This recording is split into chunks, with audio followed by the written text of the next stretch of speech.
खबरें जो आपको सीधे जोड़ती हैं हमसे, जिनका आपकी जिंदगी पर होता है सीधा असर। खबरों की वही तस्वीर, बिना बदले बिना डरे, जज्बा सच का लिए, सच दिखाते हैं। श्रीमती लीलावती दुबे द्वारा आयोजित श्रीमद् भागवत महापुराण कथा उत्तर प्रदेश जनपद बलिया में आध्यात्मिक ज्ञान का महाकुंभ कथा का महत्व। श्रीमद् भागवत महापुराण कथा हिंदू धर्म के प्रमुख ग्रंथों में से एक है, जिसमें भगवान श्री कृष्ण की लीलाओं और जीवन के मूल्यों का वर्णन किया गया है। आयोजन का उद्देश्य श्रीमती लीलावती दुबे द्वारा आयोजित इस कथा का उद्देश्य लोगों को आध्यात्मिक ज्ञान और भगवान की भक्ति की ओर प्रेरित करना है। समस्याओं के निदान हेतु श्रीमती लीलावती दुबे द्वारा समस्याओं के निदान हेतु मीडिया के सामने रखने से लोगों को अपनी समस्याओं का समाधान ढूंढने में मदद मिलेगी। आपका स्वागत है। आप सभी को श्रीमद् भागवत महापुराण कथा में आमंत्रित किया जाता है। इस कथा के माध्यम से आप भगवान की महिमा और जीवन के मूल्यों को समझ सकते हैं। बलिया से सुरेंद्र कुमार गुप्ता की रिपोर्ट।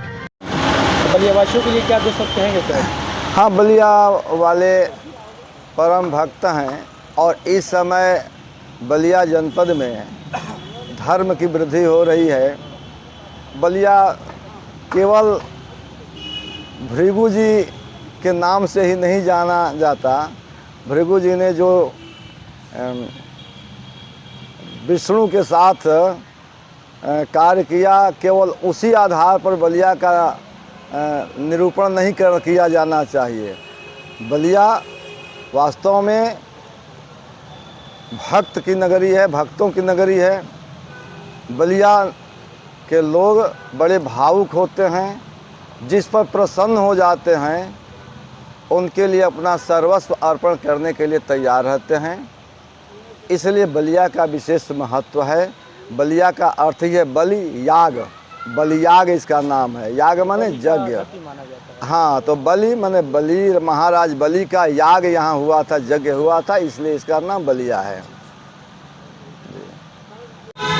डॉक्टर नरेंद्र त्रिपाठी। ये कार्यक्रम कैसा हो रहा है और कहाँ पे हो रहा है? एनसीसी तिराहा पर ये लीलावती देवी श्रीमद् भागवत महापुराण की कथा सुन रही हैं और मैं वक्ता के रूप में हूँ। मेरा नाम नरेंद्र त्रिपाठी है। विवेकानंद कॉलोनी में सतनामी मठ के ठीक पीछे मेरा घर है। अच्छा लग रहा है कि महाराज जी जब आप बलिया में आकर और पूरे बलिया वासियों को आप कथा भागवत सुनाकर कहीं ना कहीं लोगों को एक हिंदू पुराण की तरफ लोगों को जोड़ रहे हैं। देखिए, मैं तो प्रयागराज में भी रहता हूँ। प्रयागराज में हवेलिया में मेरा घर है, उधर भी भागवत होता है। मैं वृंदावन में भी भागवत कहा हूँ, वहाँ भी बीच बीच में जाता हूँ और अन्य जगहों पर जाता रहता हूँ। कैसा लग रहा है? बहुत अच्छा है। बलिया तो हमारी मातृभूमि है, जन्मभूमि है और बलिया से हृदय से मैं बलिया से जुड़ा हुआ हूँ। मेरा मुख्य कार्य, मेरा परिचय है, मैं यहाँ बलिया ज़िला की रहने वाली हूँ। मेरे फादर इन लॉ का नाम श्री स्वर्गीय BN दुबे, DTD इंजीनियर। मैं उनकी बहू हूँ। मेरे हस्बैंड का नाम स्वर्गीय प्रभाकर कृष्ण दुबे। और ये जो मुझे भागवत कहलाने के लिए मुझे प्रेरणा मिली, मैं बहुत अपने दिमागी टेंशन परेशान रहती थी। मुझे 1000 तरह के पंडितों ने बहुत बरगलाया, इतना बरगलाया कि आप अपने त्रिवेणी का पूजा यहाँ बनारस संकट मोचन करिए या गंगा के घाट पर करिए। मैं दिमागी टेंशन से एकदम रहती थी।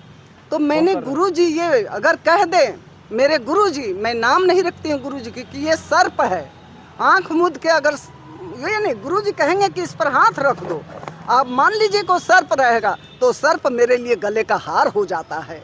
इसलिए मैं इस गुरुजी की इतनी ऊंची पोस्ट दे रही हूँ कि मेरा पोता इंजीनियर प्रांशु दुबे जब जन्म लिए तो उनकी हालत बहुत गंभीर थी, मतलब 1 दिन 2 दिन के बच्चे का।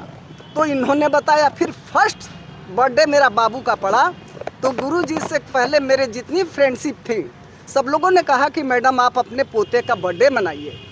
गुरुजी ने हमसे कहा कि नहीं दुबे जी, बाबू का बर्थडे बलेश्वर मंदिर में होगा, से ये बलेश्वर बाबा का दिया हुआ है।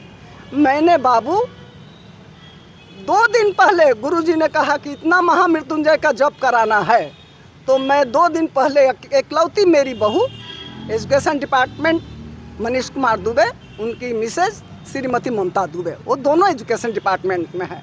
तो इन पंडित जी बोले, गुरुजी बोले कि आप वहाँ ये बलेश्वर जी में महामृत्युंजय का जप करवाइए। हमने कहा कि ठीक है भैया जी, करवा लेंगे। 51,000 का गुरुजी ने बोले। तो मैंने गुरुजी अब जैसे जैसे ये प्रेरणा देते गए मुझे, वैसे वैसे मैं कराते गई। और मेरा बाबू 1 साल की उम्र तक मेरा बाबू पलटा भी नहीं था। सिर्फ ऐसे मेरा बाबू सीधा लेटा है तो सीधा लेटा है। डॉक्टर तजविंदर सिंह जो थे फिजियोथेरेपी, उन्होंने कहा कि इतना सुंदर बालक, माँ आपका बाबू बैठता है कि नहीं? हमने कहा कि नहीं, मेरा बाबू नहीं बैठता है। उन्होंने कहा कि आप डॉक्टर अशोक सिंह को दिखाइए। मैंने अपने बच्चे को डॉक्टर अशोक सिंह को दिखाया। फिर फिजियोथेरेपी कराने लगे। मेरा बाबू बहुत रोता था, उससे ज़्यादा हम लोग रोते थे, क्योंकि उसका एक्सरसाइज बड़ी कठिन थी। गुरुजी ने बताया कि ये चीज़ कराइए, और मैंने बलेश्वर मंदिर में महामृत्युंजय का जप, गुरुजी का नाम नहीं लूँगी, और ये रामचरितमानस का पाठ करवाएं। दूसरे दिन उसका उद्यापन किए। मेरी बहू अकेली थी, पूरा गैस का चूल्हा ओला, पंडित हलवाई सब मैं मंदिर में ले जाकर रख दी थी, क्योंकि मेरी बहू का कोई हैंड्स नहीं है, अकेली है, कौन महाराज जी लोगों को चाय पानी देगा। तो वहीं पर हम लोगों ने सब कुछ किया। बाबू को बर्थडे का दिन 7 जुलाई 2005 या 2005 को ही मेरा बाबू का जन्म है। 7 जुलाई को समझ लीजिए कि मेरा बाबू जब पूजा वूजा हो गया, सब लोग चले गए, उसके बाद से मैं उस घर में थी। हम लोग की आँख की आंसू नहीं सूखता था। तो हमने कहा, ए बेबी, अपनी बहू को कही, क्या हुआ मम्मी? माँ आओ आओ, देखो बाबू उलट गया है, बाबू उलट गया है। तो उसको विश्वास नहीं हुआ। हम कहे, बेबी बाबू को देखने मत आओ, पहले माँ दुर्गा का चरण में गिरो। तो माँ दुर्गा का रोते हुए लोर पूछते हुए गई, जाके देखी, तब तक बाबू फिर लेट गया था। फिर बाबू उठ के बैठ गया। हम कह रहे बेबी बाबू बैठ गया मेरा, बाबू बैठ गया मेरा। यही गुरुजी का देन है। और यही गुरुजी ने मेरे 15 दिन पहले की बात है बेटा, मैं इसको एकदम न्यूज़ चैनल पर चलाइए, मैं अपनी आत्मकथा कह रही हूँ।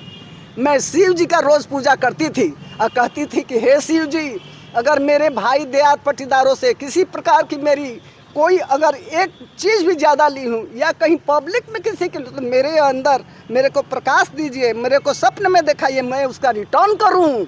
मुझे कुछ नहीं चाहिए। हे भगवान, मुझे अपने शरण में लीजिए, मुझे सत्यता दीजिए, सत्यता दीजिए। तो मुझे गुरुजी ने ये सब बातें कहे। तो गुरुजी ने कहा कि आप कुछ मत करिए। गुरुजी मना किए, कहे कि आप भागवत सुनिए, जो पितृदोष का ये है या जो भी समस्या है सारा। और जिस दिन से 3 दिन हुआ,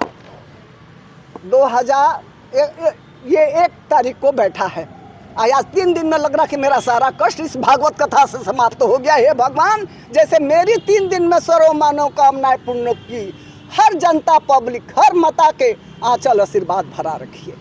प्रेरणा हमारे गुरु जी का देन है। ये भागवत कथा कहाँ पे हो रहा है? ये भागवत कथा NCC तिराहा बलिया। कब तक चलेगा ये 8 तारीख तक चलेगा बेटा। कितना अच्छा लग रहा है कि आप अपने दरवाजे पे इतना बड़ा पूजा पाठ करा रही हैं। ये तो हमारे कृष्ण का देन है। ये तो मेरे भगवान, मेरे अंदर तो बेटा एक चावल खाने का लिए औकात है ही नहीं है किसी को देने का लिए, तो ये देर है।